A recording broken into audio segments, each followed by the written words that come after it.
नमस्कार। Super India news team में आपका स्वागत है। मैं हूं राजेश आर्य।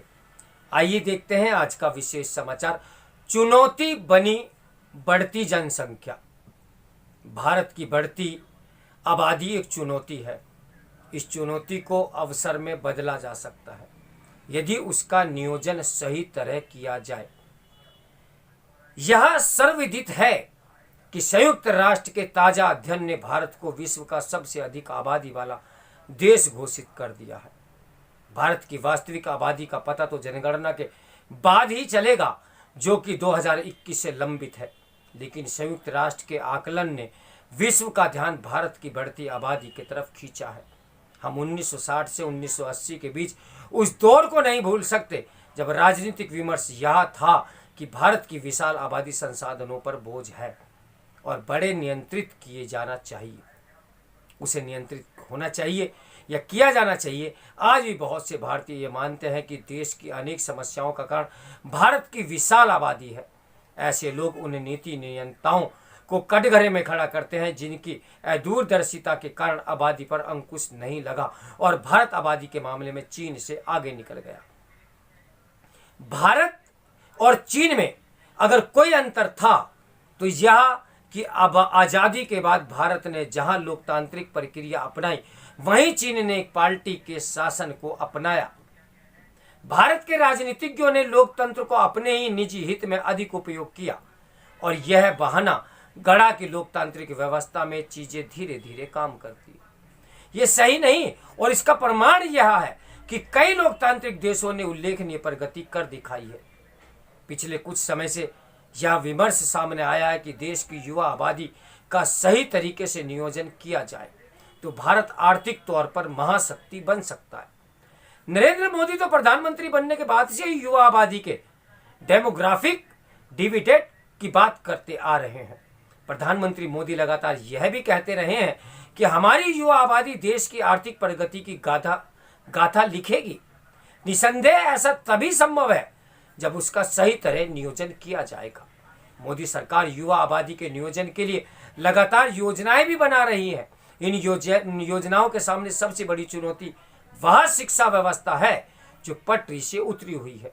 यह ठीक है कि मोदी सरकार एक नई शिक्षा नीति लेकर आई है, पर उसके नतीजे आने में समय लग सकता है। आज स्थिति यह है कि कुछ चुनिंदा विश्वविद्यालयों को छोड़कर बाकी सब जगह जो शिक्षा दी जा रही है उससे हमारे युवा सक्षम नहीं बन पा रहे हैं। वे उद्योग व्यापार जगत को जरूरतों और उम्मीदों पर खरे नहीं उतर रहे हैं। कौशल विकास के मामले में पिछली सरकारों की स्थिरता आर्थिक विकास के लिए एक चुनौती बनी हुई है। इस चुनौती से पार पाने में लंबा समय लग सकता है। इस चुनौती का सही तरह से सामना करने के लिए नई नीति को ढंग से लागू करने के साथ शिक्षा के आधारभूत ढांचे को भी ठीक करना होगा। यह सही है कि भारत की आबादी का एक बड़ा हिस्सा युवा है, लेकिन वह भला शिक्षित नहीं है। भारत की बहुत बड़ी आबादी दिशाहीन है और उसके पास रोजगार के पर्याप्त अवसर भी नहीं है। भारत की आबादी एक चुनौती थी और आगे भी रहेगी, लेकिन इस चुनौती को अवसर में बदला जा सकता है यदि उसका नियोजन सही तरीके से किया जाए। युवा आबादी के जो लाभ गिनाए जा रहे हैं उनसे इनकार नहीं, लेकिन आज इस आबादी के समुचित उपयोग के लिए जो योजनाएं बनाई जा रही हैं उन्हें जमीन पर सही तरह उतारना एक चुनौती बना हुआ है। भले ही भारतीयों की मेधा की बात विश्व स्तर पर होती हो, लेकिन कुछ चुनिंदा मेधावी और सफल भारतीयों के आधार पर यह नहीं कहा जा सकता कि हमारी सभी युवा मेधावी हैं और उनकी मेधा का सही उपयोग हो रहा है। यह भी नहीं कहा जा सकता कि भारत ज्ञान का केंद्र बन रहा है। देश को ज्ञान का केंद्र बनाने के लिए शिक्षा और शोध की दिशा में बहुत काम करने की जरूरत है। शिक्षा और शोध की गुणवत्ता के मामले में भारत तमाम देशों से अभी पीछे है। सरकारों को इस पर ध्यान देना होगा कि नौकरियों की आस में गांवों से शहर आ रहे युवा किस तरह अपने को इतना सक्षम बनाएं कि वे आसानी से रोजगार पा सकें। इस संदर्भ में कौशल विकास के जो कार्यक्रम चल रहे हैं वे अभी प्रभावी नहीं सिद्ध हो पा रहे हैं। कौशल विकास के मामले में अभी हम बहुत पीछे हैं। युवाओं को कौशल से लैस करने के साथ ही इसकी भी आवश्यकता है कि वे अनुशासित बने और उस संस्कार से लैस हों जिसके लिए भारत दुनिया में जाना जाता है।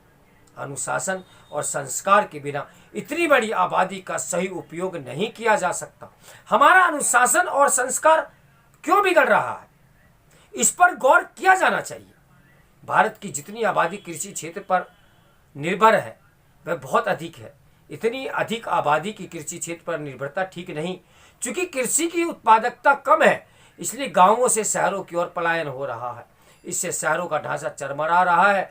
भारत की विशाल आबादी शहरों के लिए बोझ बन रही है। आने वाले समय में ये बोझ और अधिक बढ़ने वाला है। राज्य सरकारों और नगर निकायों की दूरदर्शिता के कारण शहरों का ढांचा सुधरने का नाम भी नहीं ले रहा है। शहरों के विकास में जितना भ्रष्टाचार है, उसकी मिसाल मिलना मुश्किल है। सरकारी एजेंसियां जिन पर शहरी के नियोजन और विकास की जिम्मेदारी है, वे भ्रष्टाचार में पूरी तरीके से लिप्त हैं।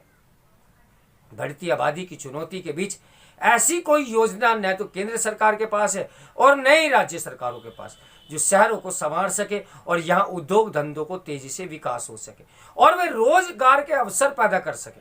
भारत की जनता नेताओं के नतीजे तो चाहते हैं, लेकिन वे उसे इसलिए नहीं मिलते क्योंकि नेताओं ने लोगों को जात पात और मजहब के आधार पर बांट रखा है।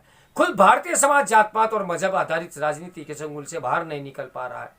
वह भारत को विकसित देश बनते हुए देखना चाहता है, लेकिन जाति मजहब की राजनीति से बाहर नहीं निकल पा रहा। जब तक यह स्थिति बनी रहेगी, बढ़ती आबादी से उत्पन्न समस्याओं का समाधान नहीं होगा, न हो सकता है। तो मेरे साथ बने रहे सुपर इंडिया न्यूज़ टीवी की ब्रेकिंग न्यूज़ के लिए। नमस्कार, मैं हूं राजेश आर्य।